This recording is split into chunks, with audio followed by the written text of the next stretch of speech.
How you doing? This is Terrell Carter, and you are watching We Sound Crazy. And so then I'm under the pool table, right? What? So trying to hide, and then it's like myself, Tamia's in there, in there. Then Brandy's back in her situation. I'm out there under the pool table. Stevie ran out the door, and the outlaw, and I'm thinking, and I don't even know who the Outlawz are. We sound crazy.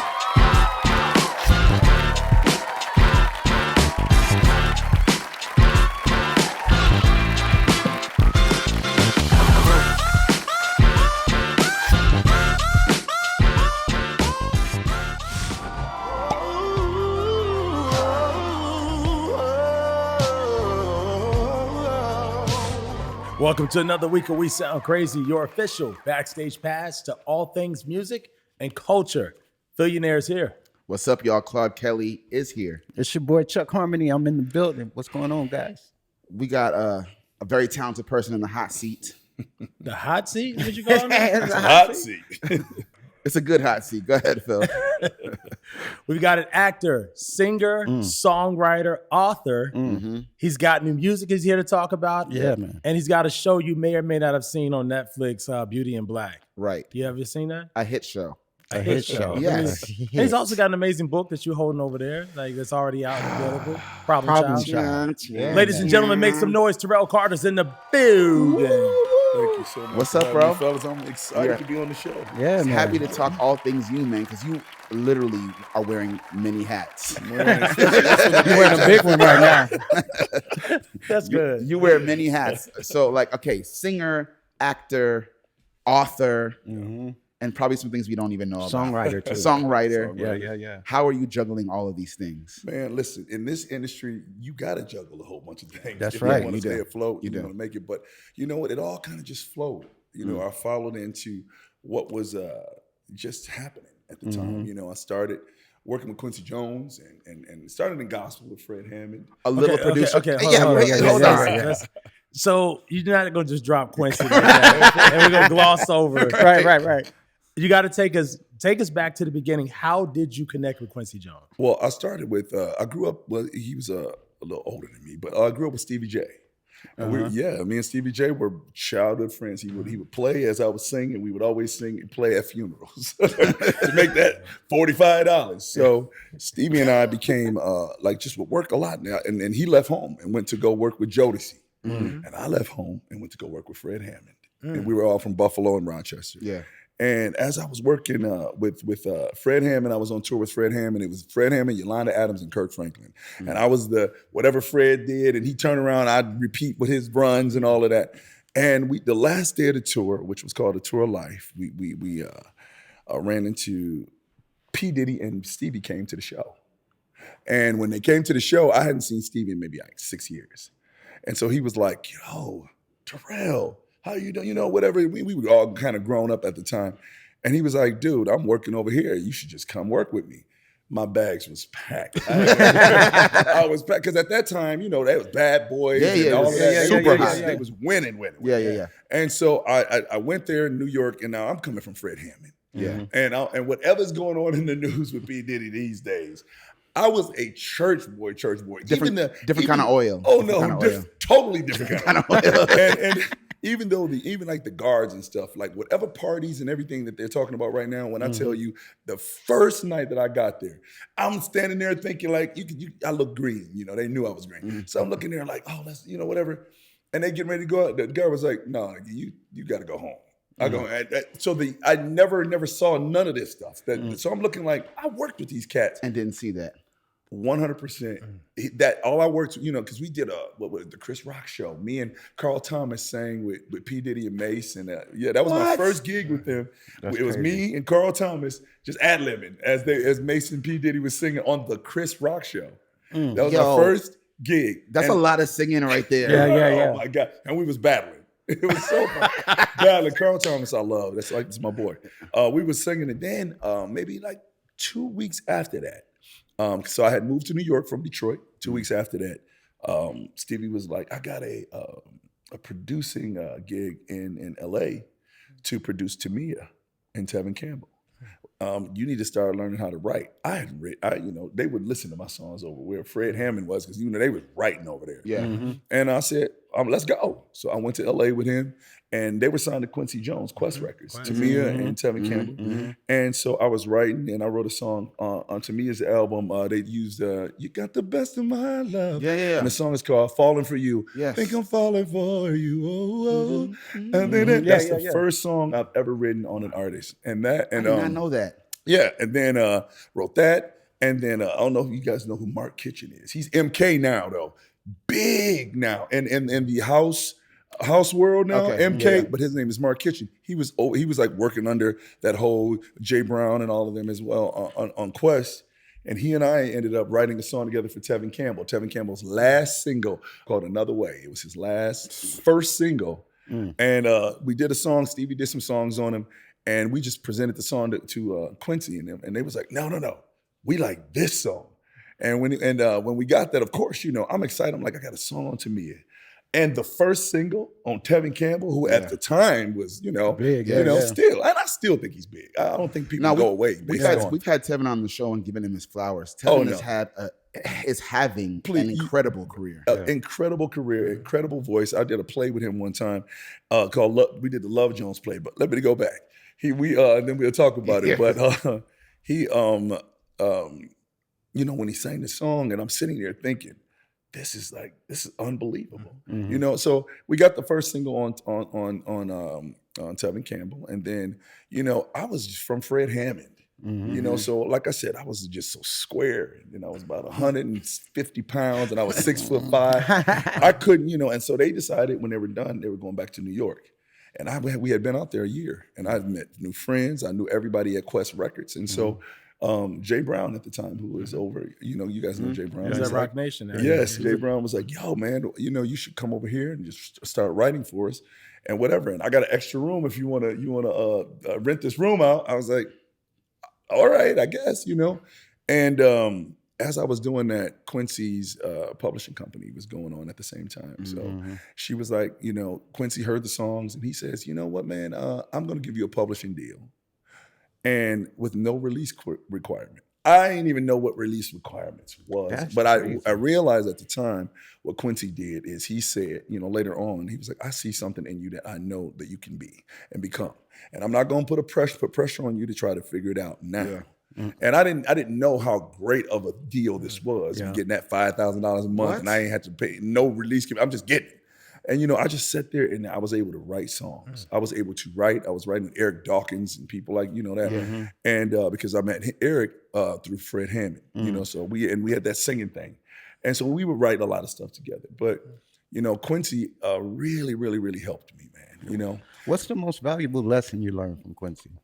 Valuable lesson that I learned from Quincy was patience and believing in what you were, and because it was funny. I was telling him, I said, and the moment you meet Quincy Jones, I'm trying to impress him by telling him, and I was like, yeah, and I was working with Fred Hammond, and I just came over here with P. Diddy, and he said, the thing that you have to really realize is if you've already been working with the best, that lets you know what quality you are and who you are already. He says, they chose you for a reason. I'm choosing you to sit here for a reason. He said, it's not necessarily that you are necessarily at the point that you're going to be to become this, sharp and, tool, but you are that quality. So you don't need to drop a name. You just walk in the room. And when he said it, I remember thinking a little bit, I got offended. Like I was like, I wasn't trying to impress. I definitely was trying to impress Quincy Definitely Jones. trying to impress. But then, myself and Eric Dawkins, because Eric Dawkins ended up moving out. You guys know Eric Dawkins? Dawkins and Dawkins. Yeah. So me and him are our brothers. So we were writing, of course, and I brought him in and said, Quincy, I'm signed to Quincy Jones, so I got to get some songs. So we wrote some more songs, got the first single on Quincy Jones' album. His album From Q with Love, and Elder Barge and Saida Garrett end up singing the song, and me and Eric are singing the backgrounds. So yeah, Eric Dawkins and I penned this song for Quincy. It ended up being his first single with Saida Garrett, and Elder Barge, and the song's called "I'm Yours." Wow. You just been around royalty that's the whole crazy. time. From the bro. beginning. Man, Yeah. and From the it's been a beginning. blessing, man. Fred It has been Hammond, a blessing. Quincy Jones, Tevin Campbell. You're not going to Tamia. skip over Stevie J, my brother. Stevie. Yes. Yeah. And I was Yes. getting there. Yes, I that's was- my brother. I was for getting there sure. because Stevie is legendary for all the stuff he did, but that area, that Rochester, Buffalo area, Yeah. there's so much legendary things that happened in that area. In that area. Some in the water there too. No, for real. It's just so much great talent that's come out of there. Yeah. You got to tell us about probably, I would love to know, like, you told us about the highlights, like, oh, working with Tevin, Tamia. Was there a crazy session that things didn't go according to Oh, plan? absolutely. It was one with Stevie. So I can tell you. Go figure. Oh, I got it. Yeah. Stevie, don't kill me, brother. But we're going to talk about it. It was hilarious. So what happens was we were working with Tamia, and Brandy was there. Brandy was doing, working with Dark Child, and they were doing Angel in the Sky, you are. Oh, shit. And so they in there, so I'll never forget, we walk out into this open area, right? And so it's myself, Stevie, one of the guards that Stevie had with him, and Brandy. And so she's talking, she's like, how's things going in there? Is things going good? All of a sudden, some guys that from the Outlawz was also working in the same studio. So that was all that West Coast, East Coast Yeah. junk. I forgot all about it. I didn't know nothing about that. Because like I said, I'm coming from Fred Hammond. So I'm out there with the pool stick, talking to Brandy, excited about, the situation. All of a sudden, everybody is gone, right? I look up, one guy has a gun he's like, just Terrell, get out of there, So I'm looking like, what the heck? What? And so then I'm under the pool table, right? What? So trying to hide, and then it's like myself, Tamia's in there, in there. Then Brandy's back in her situation. I'm out there under the pool table. Stevie ran out the door, and the outlaw. And I'm thinking, and I don't even know who the Outlawz are. I didn't know who they are, and even to this day, no offense, if any of them were, I don't even, because I was just not into like the rap. Yeah. Man, when I tell you, I'm looking. So the next thing I know, the police come, of course, and they're trying to find out who got the gun. Now, I didn't come from like that whole side of things, but I also knew you don't open your mouth. Yeah. So I'm sitting there, I'm standing there. They got me, Tamia, Grant Hill, all of us against the walkers.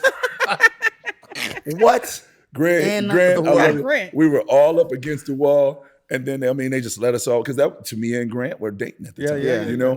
So they were all up against the wall. That was the craziest thing. And then, I guess they figured it all out.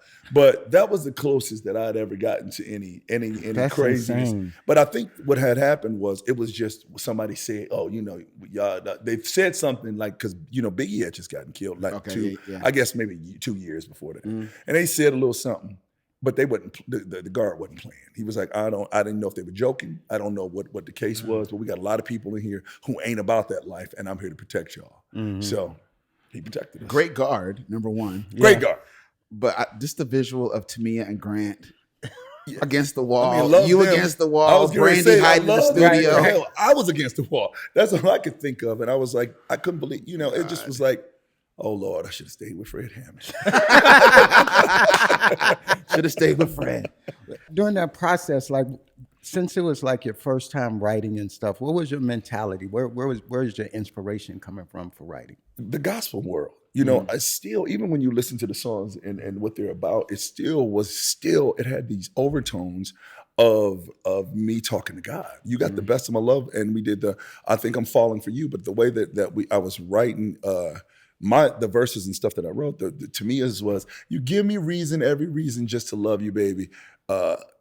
Something about it. So the whole idea, in my opinion, was like every day I get a brand new mercy. Every day I wake up is this, and how could I not love you? So I would write based on, even if it was relationship, it came from my relationship with God. Yeah. So you're surrounded by musical giants, and you're like a sponge. You're soaking it up. You're getting opportunities.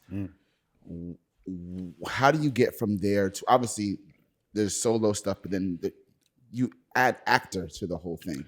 Well, that was all crazy because I met this girl. So my favorite group in the entire world has always been the Clark Sisters. From the time I was like 9, I was running around thinking like, Karen Clark, I saw her sing with Melba Moore when they sung Lift Every Voice and Sing, and they gave her this one little, and I was like, nobody sings like that. especially at that time. Yeah. You know, Karen Still. Clark was so Still. bad. She's still phenomenal. Still. What's your favorite But, Clark Sister song?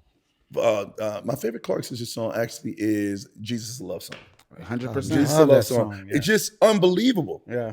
But, you know, Twinkie is the Clark sister. Yeah. But I just love the daringness of Karen Clark, especially back then. Yeah. Back then, Karen was like, oh my God, she was just doing stuff that nobody was doing Yeah. or could do Yeah. in the sky. Yeah. So when I was working with Fred Hammond, there's a girl named Pam Taylor who sounds just like Karen Clark. And I heard her on J. Moss, Family and Friends. And it was a song that Karen Clark had did, and Karen Clark was signed at the time, and so she couldn't do it. So this girl had to step in. It sounded just like her, and I was listening. I love this girl's voice. So when I moved to Detroit to work with Fred, I found that girl. I was like, I'm gonna date you. I'm gonna hang out with you. I'm gonna sing with you. Something, because I know. And she went to the Clark sisters' church. Karen Clark and her husband's church. So me and her became friends, and I ended up going to the church and and meeting Karen Clark and all that. But that girl. Spin forward a little bit. After I left, we were still friends. I left and was working with P. Diddy and everything and all that, and then signed to Quincy. I was in LA for maybe three and a half years after that. And so all of a sudden I get this call from her, that girl, Pam Taylor is her name. And she's like, Terrell, there's this theater play. And I'm playing the wife. They need a guy who can look a certain way and sing every night, but they want somebody who can sing, but still give us that look, whatever. And, but at the time that she saw me, I was 165 pounds. And because of Stevie J, I'm 240 today. He was like, you got to just gain some weight. And he said, it's going to change your life. Actually, it really did. Yeah. Because when I was skinnier, you can see like I came from a different side of you just was a different person. But when you got bigger, it didn't matter. You're 6'5", and this it's like, okay, you winning. Yeah. And so she said, we want him to look like that. I said, well, I'm this now. She was like, oh my God. I sent her a picture. She said, Terrell, you got to audition for this show. And I said, well, okay, I'm down. And when I said that, they gave me a call immediately and was like, can you be on a plane to Atlanta tomorrow? I said, okay. So I get in the car. I get on the plane, get there. The promoter that picks me up is the same promoter from Fred Hammond, Yolanda Adams, Kirk Franklin. Wow. And I was like, wow. He's like, oh, Terrell Carter. Oh, yeah. You can sing. So I get there. We drive up to this big school. And I'm like, at night? Why is that? So I'm thinking it's, school there. We get in the inside and I'm walking around looking at everybody. And it's like 40 guys and we all sitting there. And so we're doing some things and talking and everything. And they're like, oh, what you here for? I was like, oh, I'm here for the role, that I'm coming to do, what I'm thinking. And so the guys are talking and talking. The next thing you know, this guy comes out and he's just looking. He's like, okay, can you sing? And I was like, yeah, I can sing. And I know out of everything I do, I can sing. Right. So I'm thinking, first of all, do you must not know? And he's like, so he says, you must not know, being real grand. Yeah. And I'm thinking to myself, I know the promoter of this thing. Yeah. So I'm singing a little something. He says, can you? I said, okay. Ba-da. And then he's like, okay. And then he looks and says, hey, by the way, all you guys that are here, this is the guy that took the job from you. You can all leave. And closes the door. Yikes. With me and I'm sitting out here with the dudes that he just said this to. And and people just looked at me like you really stole something from me. Yeah. So I'm thinking, first of all, who the heck is this man? And whatever. So then I I just get up. People just start, somebody comes out and told me. So I get up and go in the room. As soon as I get in there, David and Tamia LaMann are in there. Now they at the time, and they know me very well because when we were on tour together, they were singing with Kirk Franklin. They were, and the guy, he was like, I said, hi, I'm Terrell Carter. He's like, nice to meet you. I'm Mr. Tyler Perry.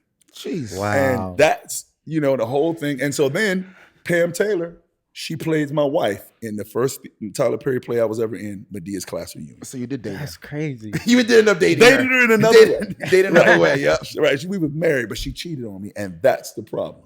And that's the damn problem.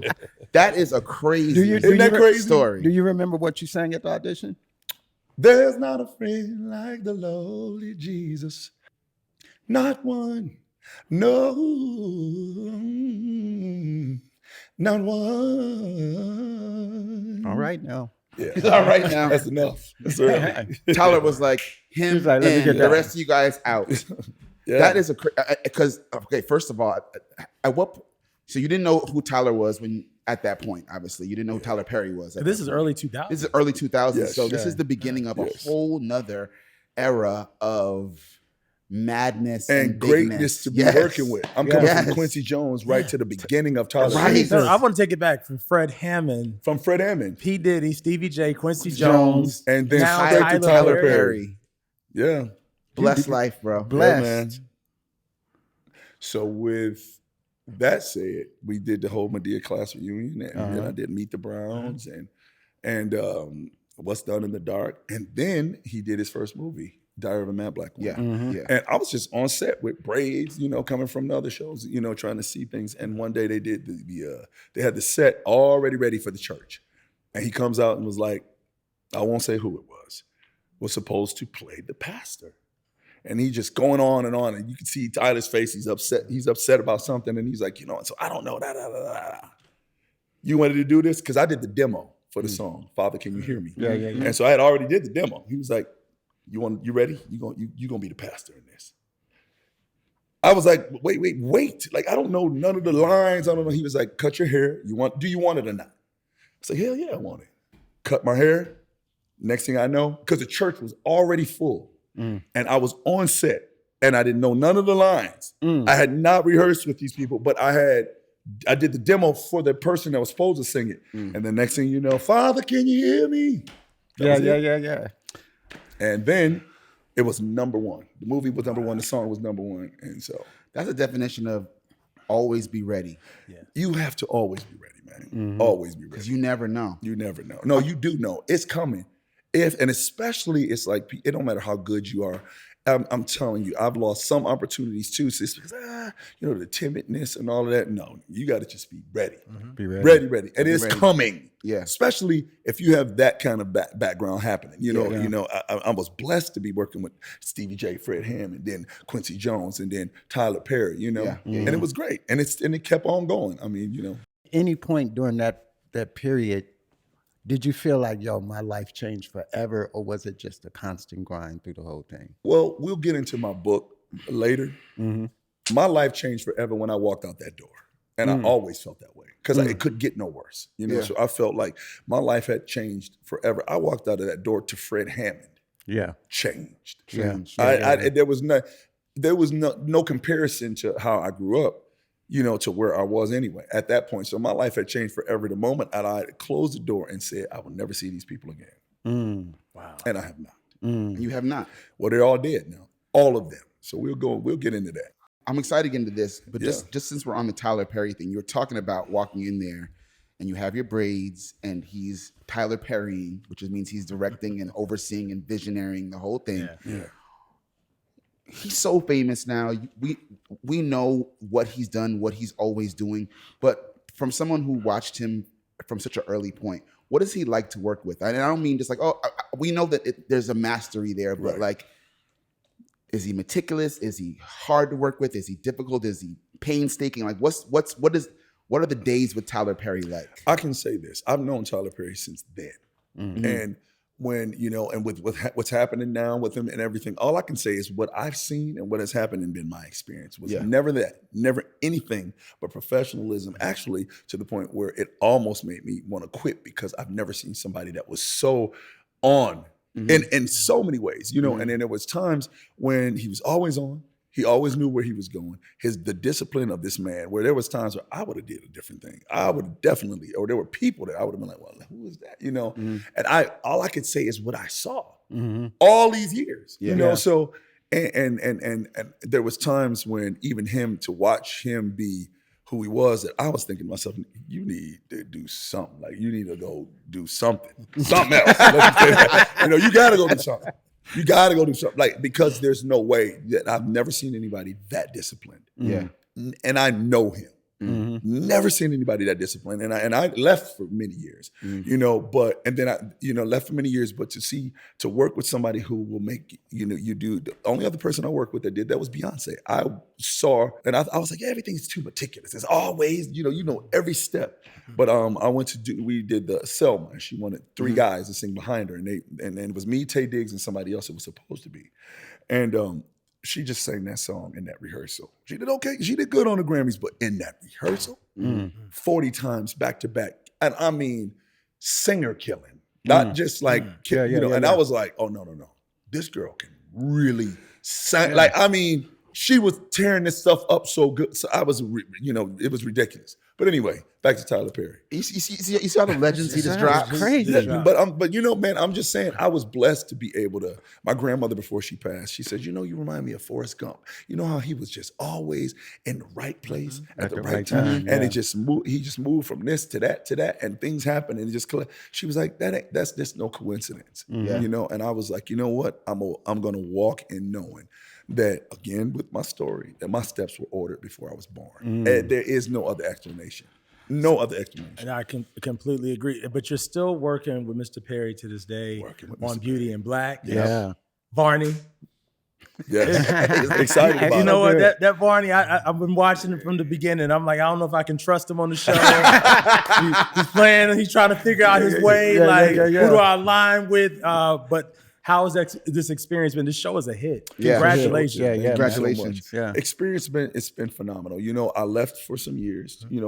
After I did Diary of a Mad Black Woman, I left to go out into the world and think, to see, I was like, I want to build Terrell Carter and try to figure that out. Well, it is hard out there. It's hard out there. It's hard It out is. there. However, again, before I got to this, I went out there. I was already in LA. So I started going on auditions. I had never been on an audition. I'd never been to a audition or work, didn't know how that worked. And working with the Tyler Perry plays, I'm already a big guy, tall and everything. So I was so big for TV. So, I had to tone all that down. And then the first job I got was a show called Shooter with Ryan Phillippe. And then the second job I got was Empire, where I played Jesse's boyfriend. Yep. Yeah. And so it was, in which was I was able to sing and do all this, and it was on network television, and it was good. I left the Tyler Perry umbrella not just to go out into the world and become myself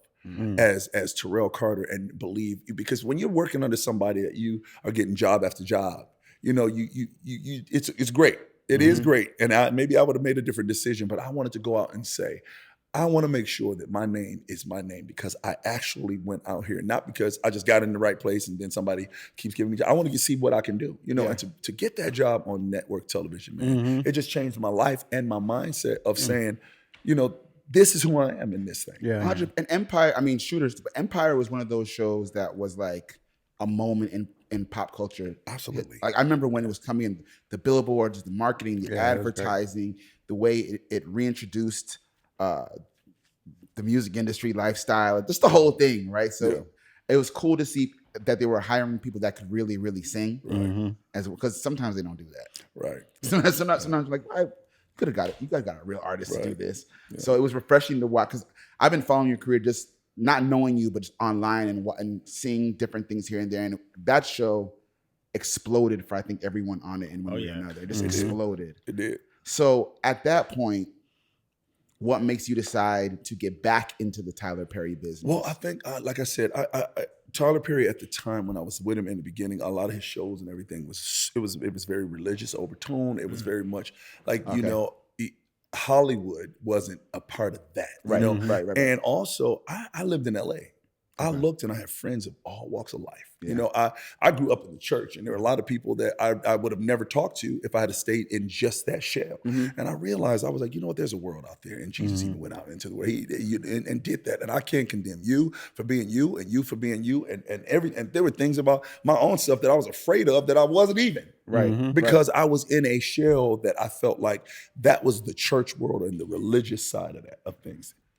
I was in a shell that was the church world and the religious side of things, in my opinion, and I felt like I am spiritual to have a relationship, but I refused to just live under that thing. I'm like, I'm cool with whoever's cool with me and respecting me. that. And I left in along with that. Yeah. You know, and so to be able to come back and be Barney, like first of all, that helped me with the whole Empire and the role that I played on there, and then come back here to ironically to Tyler Perry and this umbrella to be able to play this role, which was totally different than at the time Different world, of how and the narrative of television and how I'm trying to play roles now that I can make a difference for anybody, including myself. So I wanted to play stuff that you can and in a different spin and in a different way.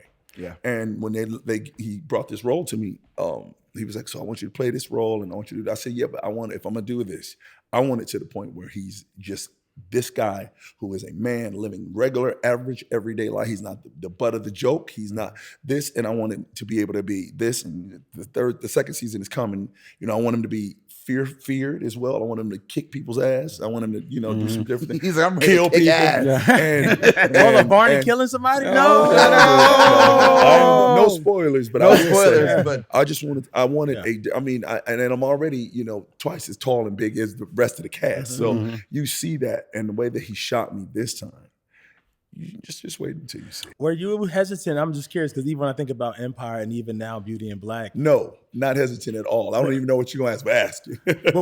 Because again, watching your journey from the very beginning with the stage plays up into the movies, same-sex relationship. Were you ever on camera? Was that a thing like, man, were you grappling, were you struggling with, can I depict this on camera? Absolutely not. I've always been this guy. Okay. We will talk about my story, but I've always been this. Whatever I'm okay with. I never worried about what people I promise you. And I got to a point where I had to actually sit myself down and say, you got to worry about a little bit more than you do. Because I just was always like, I'm out into the world alone at 16. Yeah. So I was like, whatever you're comfortable with and whoever you are or whatever it is that you decide, that those are your decisions, and you cannot worry about anybody. And I mean, I made that decision a long time ago. So I was never, if I had any wrestling thoughts, I was always, it would have been because I thought so. But I was also thinking, if I'm an actor, once I decided to do this, I thought whatever roles that I've had, because I've had them all. Yeah. If you're gonna do this, you're gonna do this. And the greatest thing I love to do is play roles. I played murderers, I played rapists, I played, husbands, and I played the cheating boy. And so I was like, play things that could be the difference, the opposite of you or the same. But whatever the case is, dive into it like I'll say this. I just had a conversation with Todd yesterday about a scene in part 2. And I was like, I just can't wait till that. He was like, I cut half of that out. He was like, what was you doing? I said, what do you mean, what was I doing? I said, because for me, when you dive into something, that's the point of doing it. I don't have to be, I don't matter what, I don't have, if it's not, don't have to be my thing, or it could be. But at the end of the day, I was like, this is what you hired me for. And this is why for 20 years I've been working solid. Because whatever it is, I'm going to go in, balls that to the commitment. wall. Yeah, absolutely. Why not? Never had to struggle to do nothing. I love that. Which character have you played that has the most Terrell in the character? Which character have I played? There's a movie that I did with Golden Brooks called Everything That Glitters. And he was, her and him had this relationship. And she broke up with him, and he went psycho, and he tried to almost kill her and all that.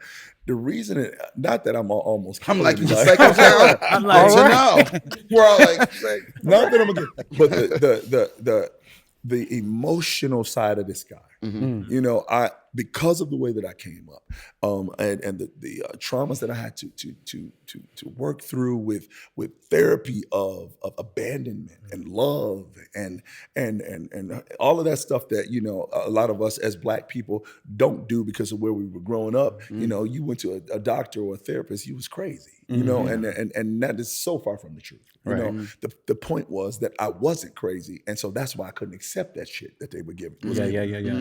And so that character dealing with that. And I was like, when her and I were, and she changed and flipped on me. And I remember while we were filming how it felt. It wasn't even about the relationship with her.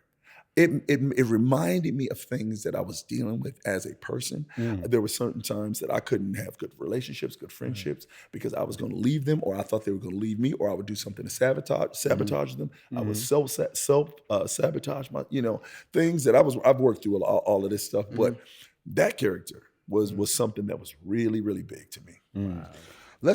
Okay, so you mentioned Problem child. You've mentioned where you came from as the catalyst to where you are right now. Yeah. And I want to give you the floor to talk about that because it's a very powerful story, but it's so powerful that it had to be put in a book.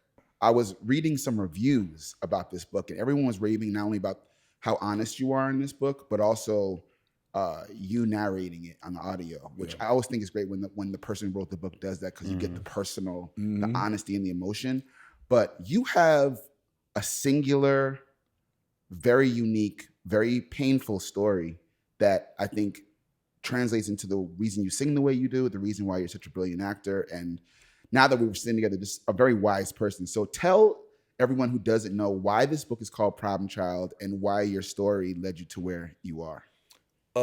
This book is called Problem Child. My mom, I told a story that I was embarrassed about telling. I told a story that I didn't want anybody to know. And I realized that we all have our stuff. We all have our stuff. Yeah. Whether you tell it or not, we all have our stuff. And my story, which I thought was what I was running away from all my life. I was running away from that when I left to go do all of these amazing things.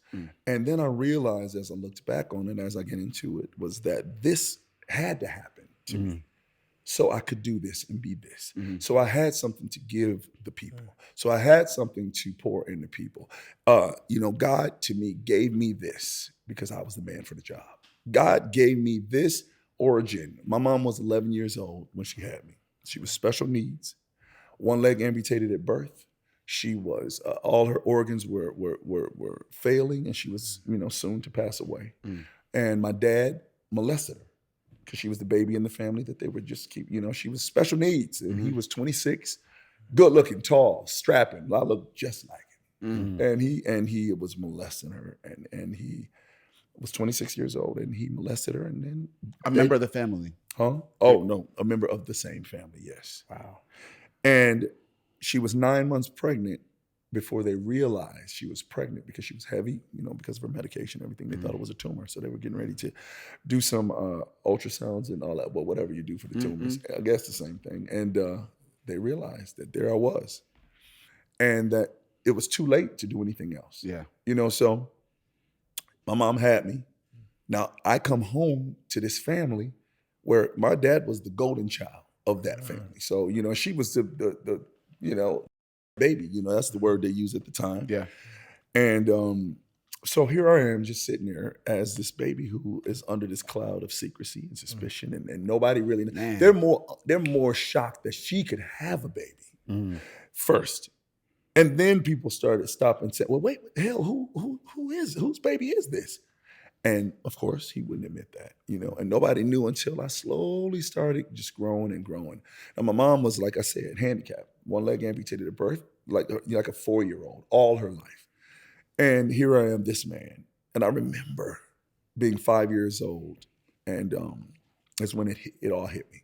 And this girl made a comment, and I say this every time, and it was just a comment online, which I don't read that many because it can get to you. Yeah. This girl said, he was 5 years old and he realized something. You don't even know who you are at 5 years old. I said, that's what blew my mind away, because it was my mom and myself. I was 5 years old. We were arguing over a coloring book, and something hit me by the way that she pronounced a couple of the words. And I was like, I'm smarter than her. Wait a minute.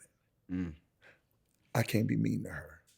I'm smarter than her. And I knew she was my mom, but at the time it kind of meant sister. But mom, I knew the difference, but I treated her like that. Then I was like, no, I'm smarter than she is. And I remember it broke my heart for some reason. I was like, oh my God, I'm smarter. So I can't show her any like, me, it was like, and I was 5. Yeah. But my grandmother is who, raised me or whatever. So growing up under that, man, and seeing the abuse and everything. And I was always, whatever you call it, woke, and I did an interview just recently where this lady asked me, she says, with a mom like that, how did you get up? How do you get up and, go on? And with that origin or whatever, I said, you know what was strange? It wasn't the fact that my mom was handicapped and she sounded like, she had the mental capacity of a child. I said, either you're like that or you're not. I said, what was shocking to me is that when I was about 8 or 9 years old, I was nothing like the rest of these that were in my family. In my family, whatever you have thought of as the worst situation in the dictionary, it was their picture. Ignorant and they just weren't great people. And I remember being at a family reunion and they were shooting at each other and because of some game, not really right, but just, going off. And I thought to myself, 8 or 9 years old, I said, you know what? As soon as I get up out of it, I'm never going to see these people again, And so I was growing up under that. I remember one time I was about 12 and I was in my room and I was shocked because I couldn't believe how I didn't think and I like them. How do you come from this vessel that's got all of these birth defects And end up different. But in a much better, nobody sang and nobody was, intelligent like that. No, nobody. Yeah. So I just couldn't believe it. I couldn't believe that. And I remember thinking in my room, I remember looking, I set like these little toys and things around. I said, I want to see this desk so I can remember this day to see if I look back and think the same as an adult. I don't even have to do all of that. It was like picture perfect. I can see that day. And I remember thinking to myself, I've always had this same mind. You learn different things through life. Yeah. But the wittiness and to know what was going on and to understand since I was maybe like 8 or 9. So that's what blew me away, But anyway, so that's really my story. Was it a real emotional journey to go back and write the book? Going back and writing the book, man, the way that I got this book deal, like I said, my grandmother said I was like Forrest Gump. I was at Coachella, drunk as a skunk. And so the day earlier in the day, I'd seen these people from J Records. There was some execs and stuff, and I was like, oh, I should go talk to them. Then I was like, I wasn't drunk then, but I said, no. This ain't the time, next time. And something said, Terrell Carter, until you start opening up your mouth and asking for the things that you want, you're not going to get those things. So later on that night, this was all after Empire. A little more drunk now? Wasted. Liquid courage? Wasted. I'm at the silent. Do you guys know what the silent disco is? Like you wear the headphones. Yeah. So I'm at the silent disco. And when I go, I wear big old hats and feathers and all that, no shirt, and I'm like, my bad. I'm always having like, a good time. Oh yeah, because no one knows me. Yeah, now they do. All my friends from those things are white and they know me, but I used to go to those things because they don't know you from the shows. So I'm dancing and these 2 girls come up, 2 black girls, are like, oh my God, you're the guy from Empire. Can we take a picture? Now, when I'm wasted, I will take pictures with people all the time. But then I'm thinking, oh man, this ain't a good look at all. But I go ahead and take the picture. Now you got to take the headphones off every time somebody walk up to you. And I'm 6'5", and nobody's that tall in those things. So then I'm back my thing on, hat all big with the feathers on. So I'm dancing and by myself, and I'm enjoying myself because you're in a place where this little skinny white kid from like way over, you could just see him coming. And I remember thinking in my head, this little mother is coming to talk to me. And I don't want to talk to nobody. He comes right up to me. Hey, big man. So again, I have to take off the headphones. He's like, yo, you want one of these waters, don't you? Now in my mind, I thought, damn, I kind of do want one of these waters, right? And I said, he says, you know what your problem is? Until you open up your mouth and ask for what you want, you're not gonna get the things you want. Bruh. Dang. That is how God has been speaking to me, by the way, throughout life, period. And I got chills because I had just said that earlier. To yourself, yeah. Took the headphones off. And I just kept looking at him. He was like, son, take one of these waters. Now, where you from? Now, this is this little skinny, all wet looking, crazy looking. And it did none of that. It all went out the window because I just felt like it spoke to my soul for 100%, some yeah, reason. yeah, For some yeah. reason. Yeah, yeah. So I'm talking to this guy, and he's like, yeah. And I was like, I'm from, New York, and I live in LA. He's like, yeah, well, I'm this guy. And he told me his story, and he was like, I come from this family who's trailer trash and all of that. And I came up out of all of that because, you don't got to be that. My sister, she decided to stay back, and now look at me, and I'm a multi-millionaire. Now, you're going in one ear a little bit. It's Coachella too, so people are saying all kind of crazy stuff. And then it's late and we all wasted. Right. But then he said, I'm here with my boys and they're back at the house because we all 21 and we all got our own companies, but they had to run their companies, and I snuck out for the one day. And he said, so I am a PR person for the Republican Party, like the senators and stuff, and I run a PR company, and I got all them. He said, so what's your story? So I told him this story. And but it was my story, and I had just thought about writing, so I kind of wrote some things down. But I wasn't really serious. I ain't never wrote no book. Yeah. So he says to me, "Oh yeah, what's your story?" I tell him my story. He says, "Wow, that's a book." And I was like, ironically, I thought about He says, "Well, I run a PR company though." He says, "But I got one company that I represent called Post Hill. They did Lady Gaga's book and her dad's book. They might like your story.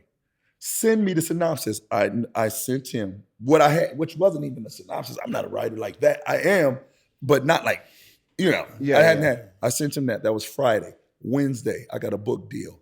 That's how this book is in Barnes & Noble and on Amazon right now. And he's one of my best friends. So when I tell you my steps have been ordered, bro, that's how this book, that dude, actually was. So, because after that, we went on back to their crib, and me and him stayed up and talked. And then I met all the other little 21-year-olds running around there. They all, you walk into a place where you're like, this really was telling the truth. And they're like, hey, what's up? Some social network. Yeah, and I'm like, social looking network. You just walk into all these brilliant people that are about to change the world. I ran around, and I'm like, they got T-shirts, and this guy, one has his clothing line, and this one, and there are people running around, but they're doing it. And he was like, yeah, I told you. You didn't believe me. But then we began talking. And I gave him that. Next thing I know, when I got home by Wednesday, they offered me a deal. And that's how my book is in the stores now. That's crazy. That's incredible. Yes. How did you get the courage to tell your story? Because it's a very vulnerable process. It is. Writing a book, having a autobiography. What was that? I mean, just take me through emotionally. Like, what made you say, you know what?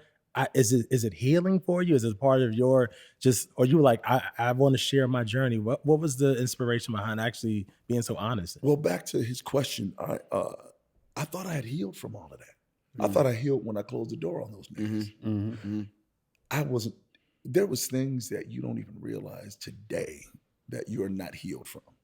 My dad, I realized, a lot of people say it's about forgiveness because he was in his grave and I was still dealing with how could I be your only son, this, and you ain't, like, how can you deny this guy, And then I realized people in your trauma has nothing to do with me. That hurts to say that, but because everybody seems like they want to just attach themselves to this trauma. I didn't do it. So what do I have to forgive you for? Why do I need to figure out a way to put what you did in my life and figure out how to place it so I'm okay or I like? That was the biggest freedom ever when I realized whatever y'all want to call forgiveness, this is what it looks like to me. I didn't do this. Why do I need to think about this? This hurt me. I'll never be okay with it. I'll never be okay with it. Well, I don't have any place to place this in my life. The time it was such a trauma was because I was trying to figure out where to put it. So when I started getting the courage to go ahead and tell the story, I got the courage to tell the story. After I thought about it, I was like, what am I hiding? These guys did this. And at worst case, I'm not okay with what he did, but I'm glad he did because I'm here.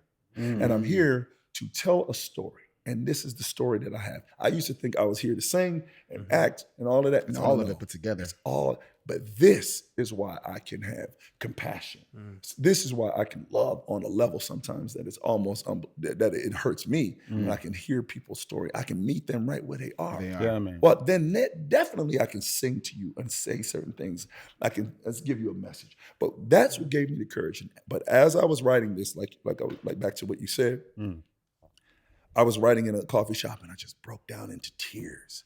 And this lady was like, it's always that mother that just somebody done placed her right there. Yeah. She's sitting there eating a sandwich that looks like she was only eating it because it was time for her to talk to me. Yeah. And she, baby, you all right? And I was like, I don't even know how to, before I could even get it out, she got up and sat down with me. And now she says, I don't know what you're doing, but you're doing a lot of writing, so it must be something that somebody's done to you. She was like, I want you to know, I don't know. And I never explained to her. And so she's just like, whatever it is, you got to remember that you didn't do this. You didn't do. And that's why I was like, God, you speak to me always like this. Yeah. When I didn't ask for it. Through strangers. Right, through strangers. In strange places. Right, in strange places that Yeah. it can be nothing else but God speaking. So then I told her a little. She says, isn't it amazing? And I never, because my biggest fear was, I was so much like my dad. I look like him. Look just like this guy. He was larger than life. When he walks into the room, he's just that. And there were certain elements and certain things that I were hereditary. And this lady was sitting there talking, and she said to me, because I remember thinking, and I'll be 100. I used to look at different things to say to myself, how do you feel with this? Is this it? Because I thought to myself, if there was anything that I had going on, I'm gonna go get help for it. Yeah. And I said, okay, well, that's not it. I don't feel that. I feel like this is wrong. I don't feel anything there. But that lady talked to me and she says, and I told her my story. She says, isn't it amazing how you can change? You can be the fabric that changes the legacy of your entire family because you just don't have to do none of that. You don't have to do it. Even though that's so simple. Yeah. The way that she said that, it just changed me. It changed my life, and it took me to a whole. I was like, yes, yes, you're right. You're right. And she says, and stop trying to figure out where to place things that people do. And she said, there comes a point with your trauma that sometimes you just got to say, so what? So what? Because there is no answer. How do you get an answer? Why did you rape and molest my mama? He's dead. You're just spinning circles, and he's dead in his grave, and he still has his foot on you. And at what point am I going to say, let these people, those were his choices. And I got this amount of time left on this earth. I'm going to go out and not only just try to do good. No, hell, I had to just say, forget all of that. I'm going to live. And I'm not, and I had that day to this day, I said, I'm going to stop surviving and start thriving. Yeah. Big difference. Yeah. Big difference. Big difference. So the courage just came because it was always there, but it had nothing to do with me. Yeah. And I got another messenger who just explained that to me. God bless and I that was lady. Like, yes, absolutely. And I never saw her again. Didn't get her name, didn't get nothing. We hugged. She gave me a piece of that cake or whatever she was. You remember the cake though? Because I love cake. So she gave me a piece. You want some of this? You wouldn't eat after a normal person that you don't know. Yeah. Ate it right off her plate. Yeah. And she was just like, because it was everybody's mother, everybody's grandmother, everybody, and she was like, and you stop that crying. So that was it. And I ended up telling the story. Man. Your quote for this is that you say, this is a heart-wrenching story that will take you on an emotional roller coaster ride that makes the Twilight Zone look like Disneyland. If that's not a reason to go buy this book and read it and get to know this guy better, I don't know what to tell you. And because you do so many things, my question is just, when is the movie happening? Man, I'm working, and I have a screenplay ready now. Anybody out there that is interested in that, of course, I'm pitching it to Tyler first. This guy right here. Yes, we'll talk about it. I'm looking like Phil. No, I know that's right. Exactly. Because it's so powerful. It is a powerful. Yeah. What do you want people to take away from your book? That we all have our stuff. We all have our stories, and the characters in my book, which were all real. Everyone's real. And I was able to tell their story the way it was, raw, because they're dead. And I was able to tell that, but I told this story because the things that you hide, the reason that things get to you, and there's no scales of pain. No scales of pain. It ain't, your story was much harder. That's why you can have a rich family with a teenage boy and he killed himself. And the parents loved him. He had everything in the world. Because whatever you're feeling and dealing with is just as important as having a mother that's 11 years old, that's raped and she's, whatever. So my thing is, I want them to take away, not only am I the one who, my mom couldn't speak that well. She couldn't hardly talk. And ironically, here I am, the voice that she didn't have. And I'm speaking to the masses. Speaking to him, speaking singing to the man him, and singing to That's him. crazy. big screening him, Right. all of it. And so I want them to take away whatever your trauma is, whatever, we all got it. So stop trying to compare and be okay with dealing with it right from the root, whether you're the cause of it or not. Yeah. But what things were you able to do or learn to do to, number one, stay focused on your career, get over the trauma, improve your relationships? What's some of the mental health work or just things you've done? Well, the mental health work is, like I said, I went to go see, I needed therapy. And it wasn't even therapy to pump something into me. It was for me to get that out of me. Somebody needed to hear me that I didn't feel like, because like I said, I never cared what people thought, but I needed somebody that I felt like, you just sit there. Let me talk to you. And when I tell you, it really does matter, you know, but for me, I never lied to myself. Like if I was always able to run a room and be able to come in and I could say things and I could dazzle the room and I could do things. And if somebody, I used to have friends and they, you know, I'll be lying about something and they, you know, we arguing over something and I could win the room every time. And as I walk out, I was like, no, nigga, you know you was wrong. Now you know you were wrong, but you did this, you know. And as I got older, I learned that you just apologize, and I'm okay with that kind of stuff. You know, that's when you're young.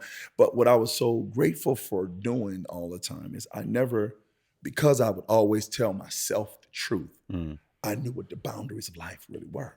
I wasn't out of touch. I had a friend, you know, we were on a play. I won't say who she is. I love her to death, but she's just crazy. She was like, you know, she would say anything and be thinking. And one day we were sitting, she says, you know, I don't even know what's real no more because I just be talking. But I remember that rang out with me so big because I was like, that means you're so out of touch with the boundaries of what really is going on. I know what I'm doing. I know. And now as a man, I'm okay with apologizing. You have to be, You know, and I'm okay with all of those things.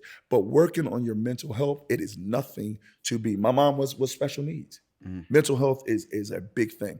And I think that me as a man, there were things, it wasn't even about being, I didn't even have things that I felt were an issue with my necessarily my mind, but my emotion. How could I not?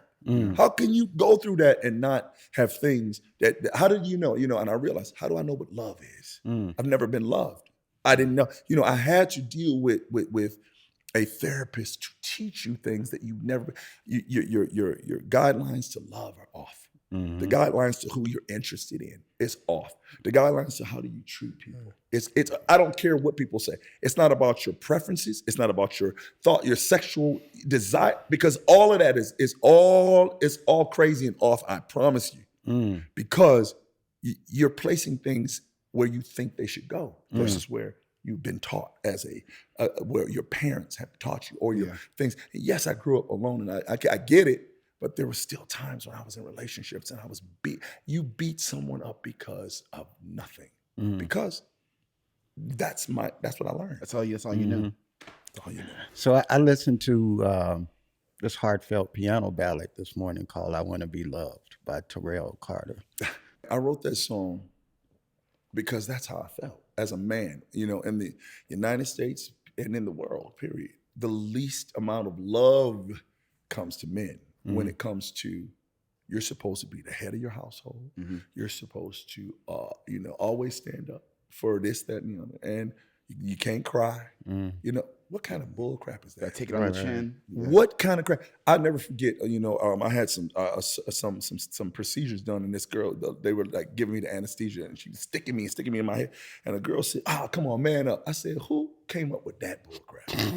What's man up? Right. You stick a needle in me. You're sticking a needle in me over and over. There's no such thing as man up. I understand the concept of what you're saying. Yeah. But you know, the fact that I'm not supposed to hurt and I'm not, you know, and the song I Want to Be Loved is simply saying that even in a relationship, sometimes I just want to be loved. And me acting out sometimes, even if it's not right, it's just the fact that this is the bottom line and the goal that I want. Because I've never really had it the way that I give it. Yeah. And that's what that song was about. Love that. So there's a book, there's TV, but it all started with music. Yeah. So I just want to make sure we do not forget to talk about your musical journey and legacy because it's also as powerful. Yeah. There is new music coming. there's new music kind of here. Well, the new music, the album that's out right now is called Mr. Carter.